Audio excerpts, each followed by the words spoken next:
Djibo, jadis plaque tournante du commerce des bétail avec son marché qui était cité comme le plus grand d'Afrique de l'Ouest, n'est qu'une ville fantôme. Les groupes terroristes, par leurs actions néfastes à l'encontre des infrastructures routières et contre les forces de défense et de sécurité, ont réussi à couper la cité du Djelgodji de Ouagadougou, pourtant si proche.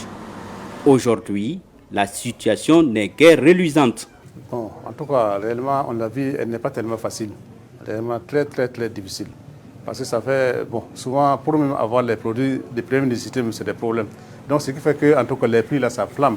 Tout produit qu'on amène, c'est insuffisant. Tout ce que les escortes qu'on amène, il y a près de 4 à 5 escortes qu'on a fait avec, pour amener les vivres. Souvent même, on dirait quand ça rentre en ville, là, on dirait que rien n'est venu.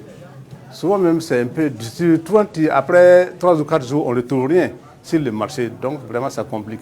À Djibo, plus de banques et certains services n'existent plus.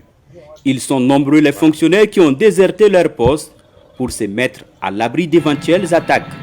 Seul espoir, la présence des ONG et l'armée burkinabé qui résistent malgré les attaques. Il y a quand même l'administration qui fonctionne. Et les écoles ont fonctionné cette année. Et il y a au moins 2 ou 3 centres de santé. Non, c'est vrai, comment on appelle ça? Il y a des centres de santé dans les différents secteurs qui fonctionnent. Il y a plus le CM urbain, puis l'hôpital de Djibo. Donc pratiquement, comme tout le monde s'est retrouvé en ville. Et donc les infirmiers et les agents de santé également se sont retrouvés là. Et donc c'est ça qui permet en tout cas à la santé et aux écoles de fonctionner. Bon, sans parler qu'il y a également les organisations non gouvernementales, donc disons les ONG. Le dernier convoi de ravitaillement de la ville de Djibo remonte à la fin du mois de juillet dernier.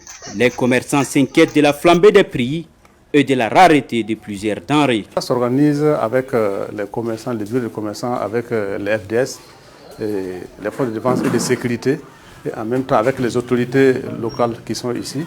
Pratiquement au niveau du Haut-Commissariat avec la mairie, en tout cas les acteurs du transport, du commerce, du marché à bétail. En tout cas, on s'organise après, pour qu'il y ait le convoi, nous rencontrons les chefs militaires et en même temps, on fait ça ensemble. À ce jour, aucun ravitaillement n'est à l'ordre du jour pour la ville de Djibo.